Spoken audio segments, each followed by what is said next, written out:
Magandang hapon sa inyong lahat. Ako si Renz Jamie Flores at ito ay isang pagsusuri sa librong Into a Country of Standing Men na isinulat ni Ray Ventura.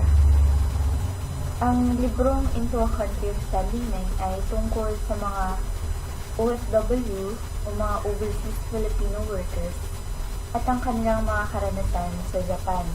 Ang araw-araw na pakikipagsapalaran nila upang patuloy na mabuhay at patuloy na makapagpadala ng pera sa kanilang mga pamilya na kanilang sinusuportahan sa Pilipinas. Isinalaysay rin dito ang paraan ng paghahanap ng aliw at kaginhawaan ng mga OFW upang maibsan ang pangungulila sa kanilang mga pamilya at ang kalungkutan na dulot ng pagiging mag-isa sa dayuhang bayan. Nagsimula ang kwento sa pag-aalala ng pangunahing tauhan na si Ray sa unang beses niyang pagpunta sa Japan. Ito ay noong 1987 at pumunta siya sa Japan upang lumahok sa isang training course tungkol sa Third World Leadership. Nagtagal ang training course na iyon ng 9 na buwan at pagkatapos nun ay kinailangan niya ng umuwi pabalik ng Pilipinas. Mabigat ang loob siyang bumalik sa Manila dahil napamahal na siya sa bansang Japan. Makalipas ang 14 na taon ay muli siyang nagbabalik sa Japan, hindi para bumisita o mag-aral, kundi para manirahan na ng permanente dito. Nauna na ang kanyang mag-ina, ang kanyang asawa na si Mayumi at ang kanyang anak na si Yunos sa Japan at hinihintay na lang ang kanyang pagdating. Sinundo siya ng mga ito sa Yokohama kasama ang ama ni Mayumi na si Mr. Mori. Si Mayumi ay isang Haponesa at bilang isang dayuhan ay hindi naging maganda ang pagtanggap sa kanya ng mga magulang ni Mayumi. Si Mayumi ay nagtatrabaho bilang isang salary woman sa isang kumpanya na merong takdang oras ng pagpasok at takdang bilang ng araw na pupasok kada buwan.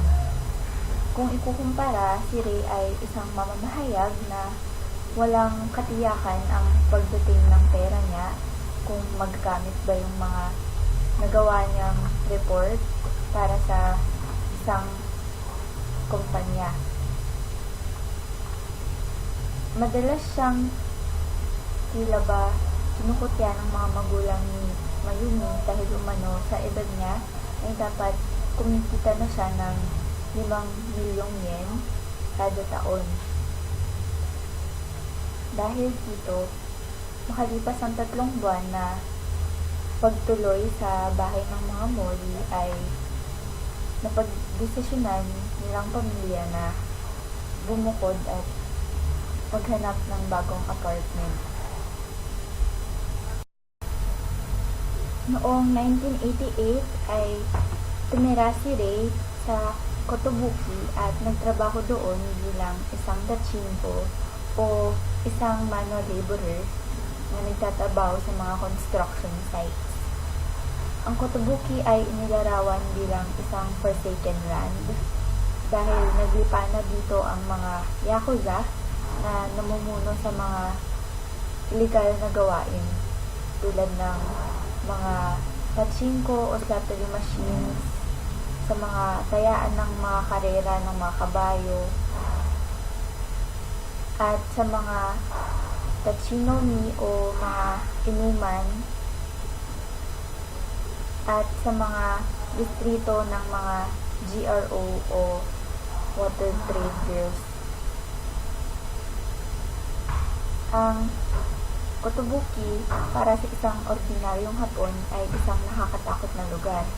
Ngunit para sa mga tachimbo na expired na ang visa at walang ibang mapupuntahan, ang Kotobuki para sa kanila ay isang paraiso.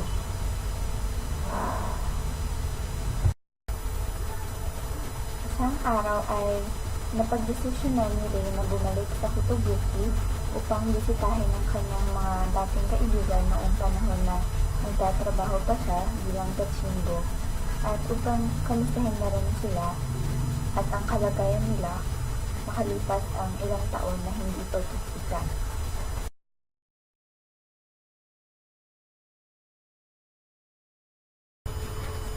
Sa pagbabasa ng librong Into a World of Standing Men ay marami akong natutunan dahil nga interes ko ang tungkol sa kultura at wika ng bansang Japan ay natutunan ko ang ibang parte ng lipunan ng Japan na madalas ay hindi na papakita sa atin dahil nga ito ay parang underground society.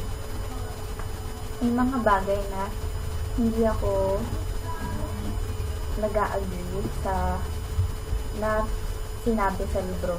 Katulad na nga ng pagbibigay katwiran sa pambababae ng mga OFW na tila ba hindi sila masisisi dahil kailangan nga daw ng isang tao ng presence ng isa pang tao ng mga halik at mga yakap na hindi maibibigay ng pamilya dahil nasa malayong lugar at kailangan hanapin sa ibang tao. Sinabi rin sa libro ang tungkol sa kapag nagkaroon ng ibang lalaki ang isang asawa ng isang OFW sa Pilipinas ay agad-agad itong papalayasin sa pamamahay. Samantalang kapag ang lalaki ay nagkaroon ng hirida sa ibang bansa ay okay lang daw dahil nga sila ay mga lalaki. Sa librong Into a World of Standing Men ay binigyan ng representasyon ang mga babae na pwede silang maging breadwinner ng pamilya katulad nga ng sa karakter ni Mayumi na siya yung nagtatrabaho para sa kanila at nagbibigay ng pangangailangan ng pamilya niya. Pinakita rin ng libro ang karakter ng mga babae bilang mga water trade girls o mga prostitute, mga kalapating mapaba ang lipad na nagtitable ng mga customers para magkaroon sila ng pera at kumita. Meron din isang pagkakataon na pagkakaroon ng bagong emperor at sa pagkaroon ng bagong emperor, ang mga tao na nandun lamang ay mga lalaki na tila ba walang karapatan ng mga babae na ma-involve sa mga political na bagay sa bansang Japan. Binigyang pansin rin sa libro ang issue ng white supremacist racism na dahil nga daw brown ang kulay ng mga balat ng mga Pilipino ay mas mababa na sila dahil sa isang lipunan na conscious sa estado at sa kulay ng balat, yun ay ang nagdidikta ng posisyon mo sa lipunan. Napakita rin dito ang tungkol sa pagkakapantay-pantay. Sa representasyon nito ay ang public bath or ang sento. Dahil nga sa sento ay lahat hubad, walang mayaman, walang mahirap, wala kang pwedeng dalhin sa loob ng public bath. Kaya pantay-pantay kayo. Natutunan ko sa pagbasa ng Into the Country of Standing Men na napakahirap ang pagiging isang OFW na yung iba nga upang kayanin na lang yung kalungkutan ay dinadaan sa pagsusugal, sa pag-inom, sa pagbigay sa temptasyon na magkaroon ng ibang partner habang nasa ibang bansa. Kaya rin dapat bigyan ng pagkilala yung sakripisyo ng mga OFW para sa kanilang pamilya at para na rin sa bansa. Ang pinaka-importanteng bagay na natutunan ko sa pagbasa nito ay ang kahalagahan ng pamilya. Dahil ang tunay na kaligayahan at kasiyahan ay nasa pagkakaroon ng buo at maayos na pamilya na hindi kailangan ng pera o ng material na bagay para maging masaya. Ang pinaka-importante ay kasama mo yung mga taong mahalaga sa buhay mo at masaya kayo. Yun na. Gusto kong i-recommend yung libro lalo na sa mga taong gustong magtrabaho sa hinaharap sa ibang bansa para makita rin nila na hindi ganun kadali at mahirap na bagay. Kaya kailangan pag-isipan ng mabuti ang pagpupunta sa ibang bansa para magtrabaho.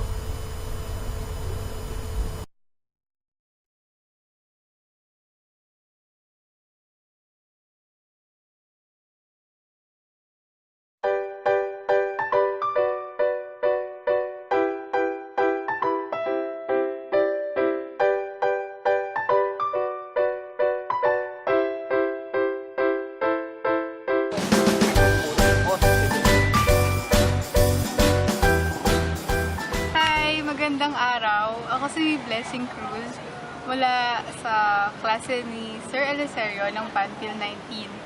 Ang susuruin kong libro ay ang isinulat ni Ginoong June Cruz Reyes. Ang title ay Tutubi, Wag Kang Magpapahuli sa Mamang Salbahe. Ito ay sinimulan niyang isulat noong 1981 at nanalo ito ng Palangka Award noong 1982. Okay.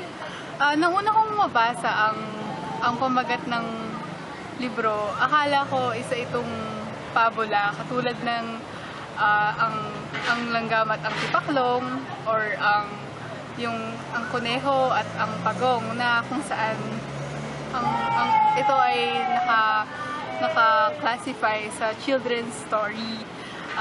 Doon ay meron silang mga natutunang mga lesson na nai-apply sa pangkaraniwang o araw-araw na buhay ng mga tao, katulad na ng mas mabuti ng maging maagap kaysa masikap o iba pang mga aral na natutunan mula sa pabula o ang mga characters ng istorya ay mga hayop. Dito sa susuriin kong libro,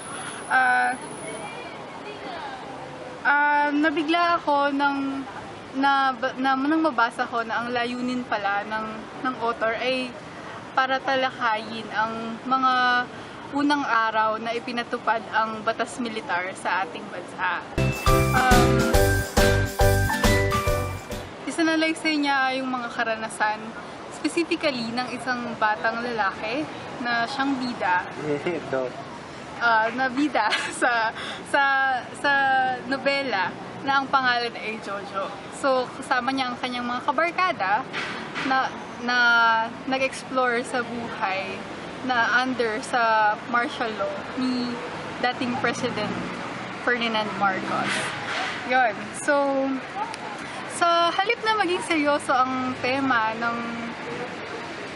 ng nobela, ay matagumpay na nagawa ni Ginoong June Cruz Reyes na gawin itong medyo chill or medyo magaan ang dating.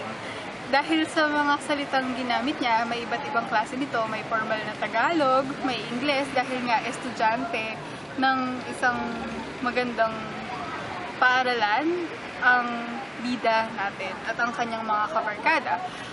Gumamit din siya ng mga salitang kalye at mga salitang pabiro na medyo bastos at medyo nagmumura din, at ilang mga balbal na salita katulad ng waipek or jumingel na mababasa natin sa mga kabanata ng libro. So,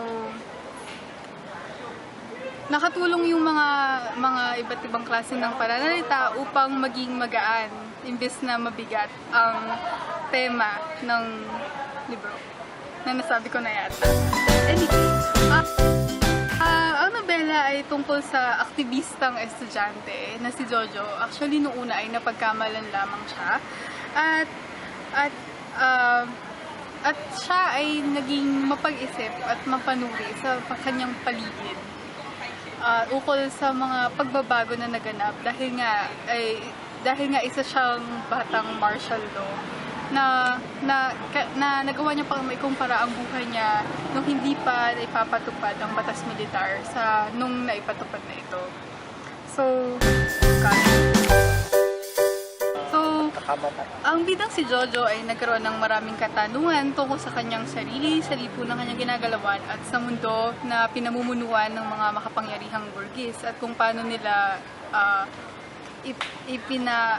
kung paano nila pinapalakad ang mundo ayon sa kanilang kagustuhan at kapakanan. So, nandito, hinikayat ng libro na maging mapanuri ang mga mababasa, na maging critical thinkers at mai-apply ang kanilang mga natutunan sa pagkikritiko o pagsusuri ng libro. So, ang susunod na eksena ay hango mula sa unang kabanata ng libro na ginampanan ng dalawa sa aking mga groupmates na sila Ace at Ryan. Maraming salamat sa inyo. Ang gagaling yung dalawa.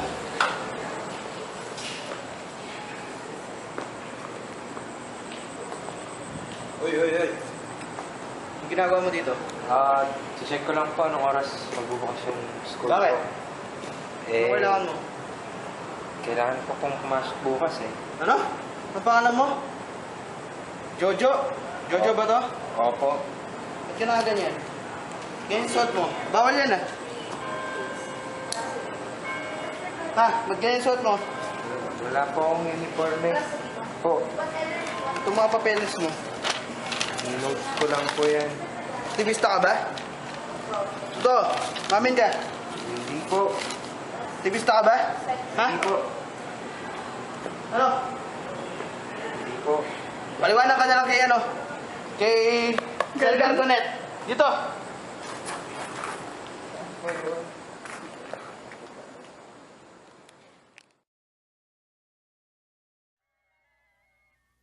If such firearms are covered by licenses, but without the permission of the armed forces of the Philippines, is punishable with death. Curfew is established from 12 o'clock midnight to 4 o'clock in the morning. The departure of Filipinos abroad is temporarily suspended. Exceptions, of course, are official missions that may be necessary. Clearances will be given by the Secretary of National Defense. In the meantime, rallies and demonstrations are prohibited. So too are strikes, especially in critical Naliwanagan ako sa ibig sabihin ng pamagat ng libro nang mabasa ko na ito. At ang tutubi sa nobela ay ang mga bata o estudyante na silang hinuhuli ng mga Metrocom. Ang Metrocom noong panahon ni Marcos ay ang mga opisyal na kanyang pinagagala sa Greater Manila area upang bantayan ang mga aktivista o mga sumusuway sa mga ipinatupad na patakaran noong martial law. So, ang mga mamang salbahe, yung mga opisyal ng diktatura.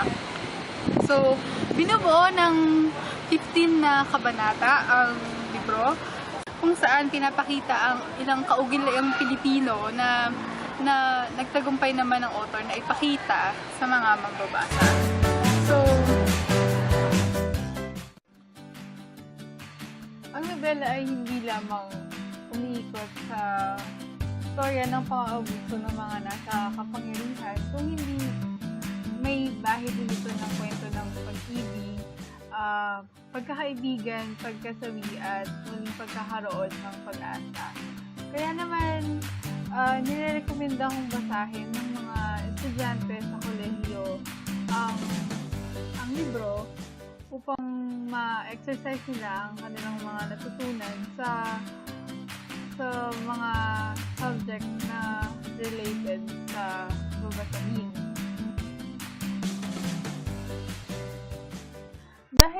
Dahil laganap noon ang batas militar, ay gumamit na lamang ang author ng satire na pananalita or maaari din natin itong tawagin na trope kung saan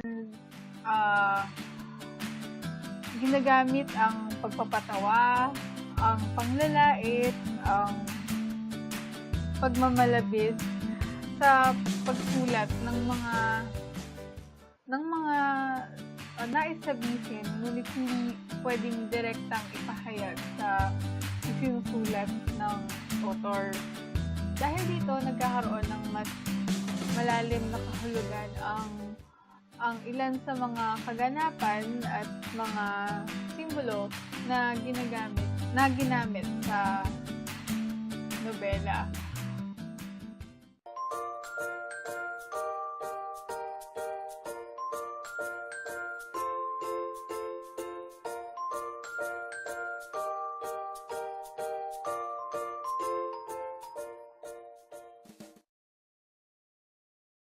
Hello! Magandang tanghali. Ako pala si Derek Lopez at ire-review ko ang librong Taguan Pung at Manual ng Mga Napapagal. So, itong libro na to, medyo nakakatuwa siya dahil isa siyang koleksyon ng mga maikling storya.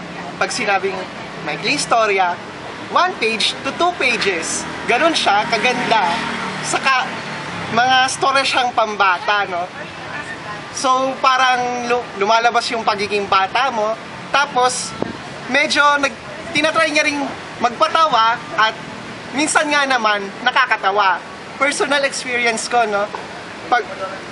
Nung hiniram ko tong librong to, gusto ko na agad siyang matapos for the sake of just doing it.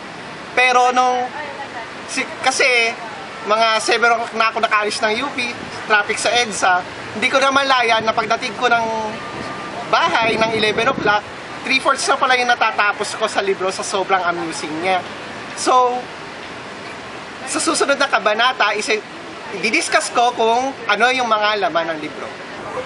So, yung storya na ginawa ni Eros ay nahahati sa dalawa. Yung isa is Taguan Pung. Doon sa parting yon, puro bata, na makukulit na bata, na parang nagtatanong lagi sa magulang kung bakit ganito yung mga bagay. So, yung mga nangyayari kasi is nakakatawa at minsan interesting. So, yung isa kong nagustuhan na kwento doon ay tungkol sa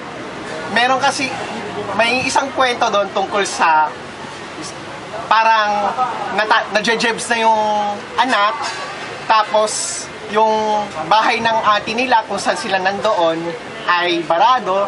So, parang tumai siya doon, tapos since barado nga, binuhusan niya ng binuhusan hanggang mapuno ito at alam natin na tumapin yung tae sa sahig.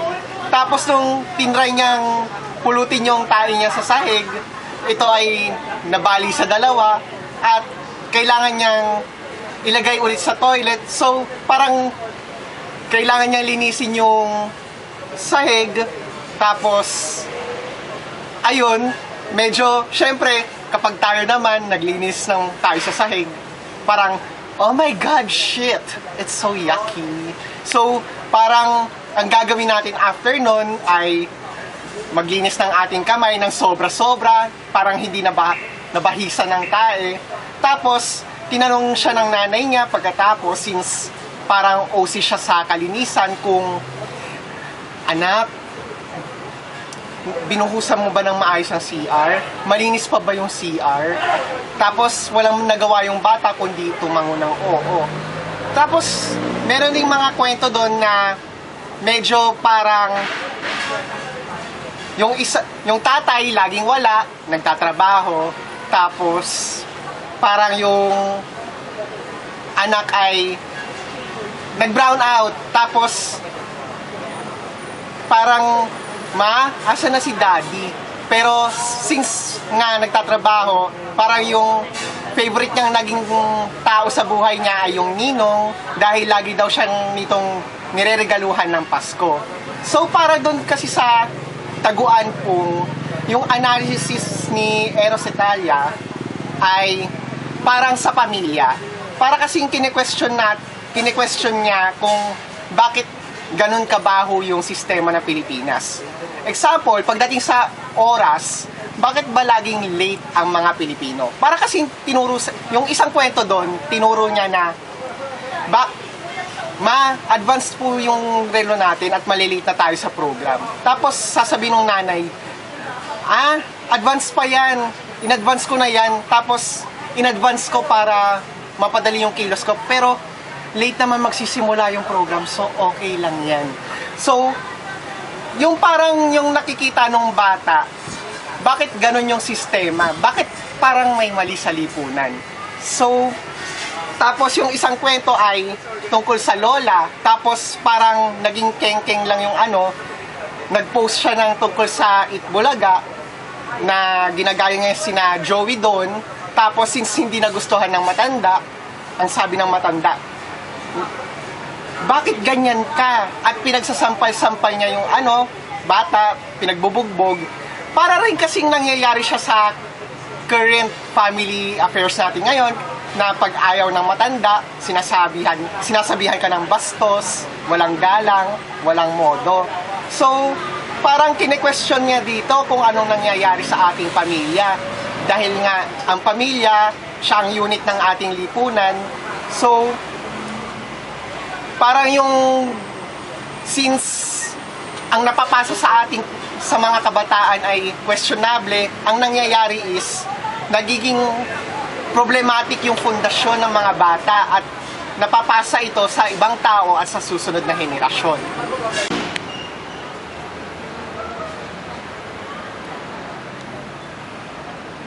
Mami, bakit nagkikiss sila? Kasi anak, nagmamahalan sila. So, nagmamahalan kayo ni Daddy? Oo naman. Diba? Balang araw, pagtanda mo, maintindihan mo din. So, ganun ba talaga? Ganun kayo mag-kiss? Kami ni Mami. Siyempre, mahal ko si Mami. So, iba ang kiss sa akin ni Mami. Kaya sa chicks lang. So, kung ganun mag-kiss ang mag-asawa, bakit si Daddy, ganun yung kiss niya kay Ninong? So, yung pangalawang parte naman ng kanyang libro ay tungkol sa manual ng napapagal. For short, ito ay manual sa pagpapakamatay dahil parang yung idea is, since pangit yung pundasyon mo sa buhay, walang nakakasagot sa mga tanong mo, magpapakamatay ka na lang. So, parang yung approach rin dito is comedy, pambata.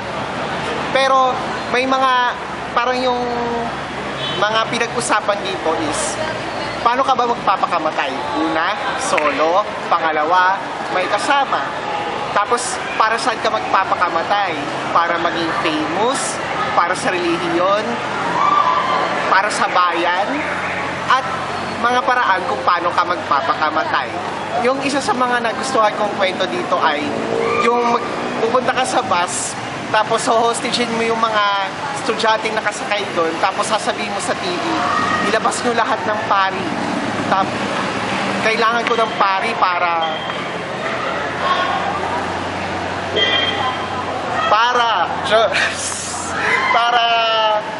ipalaya yung mga bata. Bawat minuto na nasasayang, isang bata ang mamamatay. Tapos may plan A siya. Kung may pumuntang pari, yung pari naman yung tatakpin niya, tapos sasabihin niya sa ibang pari na i-confess lahat ng mga ninakaw niya at mga niloko niyang mga tao, kung may Diyos mo talaga at kung ano man. Kung wala naman, ibig sabihin nun, corrupt talaga ang mga tao sa simbahan. Meron pa dito, no, yung mga title kasi parang parang uminom ka ng 2 muriatic acid, ubusin mo yung Robitussin at yung mga iba pang pamatay sa sarili. Tapos, meron din namang mga styles ng pagpapakamatay ng solo. Meron tungkol sa parang style na maglaslas ka daw tapos manood ka daw ng horror movie hanggang mawalan ka daw ng dugo dahil sa sobrang takot. So para yung ini-imply kasi dito ng buong libro ni Eros Cetelia ay parang since nawawalan ng pundasyon yung pamilya, parang nawawalan rin ng pundasyon ng buong sistema ng buhay mo. So yung isa kasi sa mga ano dito, kung bakit ka nabubuhay, kung wala walang kwentang mabuhay, edi ibig sabihin wala rin kwentang mamatay. Kung ano ba ang halaga mo bilang isang tao, kasi parang nakikipag-agawan ka lang ng resources daw sa daigdig. Tapos parang ang ibabalik mo lang sa kanya, malulusaw ka lang naman sa lupa at magiging fertilizer. Lugi pa daw ang mundo. Tapos yung isa pa dito, no, yung anong tinatawag dito? Ayun. So, para sa huling hatol sa libro na to, since una, pambata siya, so kailangan maganda yung pagkakaayos ng mga sulat. Yung mga sulat ka dito, kung nababasa man, magaganda yung spacing. So, pangbata talaga siya, no? Malalaki yung letra. Tapos, humor. Maganda naman yung humor niya, nakakatawa, pero minsan hindi mo magets since meron nga kasi siyang tinatalakay na mas malalim na hindi masyadong makikita ng mga bata. Tapos, para sa mga picture, hindi naman masyadong magaganda yung mga picture na nagamit niya, pero napoportray naman yung mga idea. So, ano ba yung huling hatol natin sa libro nito, no? So, yung libro ulit, short siya, para siya sa mga short attention span people katulad ko. So, maganda talaga siyang basahin kung ikaw yung tipong tao na gusto lang ng napaka-short stories. Kapag sinabing short stories, no, wala pang 1 pages. 1 page to 2 pages. Tapos, syempre, kung gusto mo ng nakakatawa, comedy. Di ba nga? Comedy, nakakatawa. It's a form of entertainment. Hindi masyadong nakaka-stress ng utak. Hindi katulad ng readings, ng mga GE subject. So, parang it's a way to release of your stress. Tapos, syempre, kung gusto mo rin ng deep level analysis, pwede na rin. Pero, yung iba rin kasing segment, hindi rin naiintindihan. Or, sa konteksto ko, hindi ko naiintindihan. So, pero, meron doon na super obvious, meron doon na hindi naman gaano ka-obvious. Pero, kung iisipin mo naman, hindi mo naman to stress off, hindi mo naman kailangan mag-analyze. So, sa final judgment ko talaga, worth it basahin yung libro. Lalo na no, kung isip bata ka, tapos ikaw yung tipo na critical-minded, na parang tinatanong mo kung paano nabuo ang gantong sistema ng lipunan.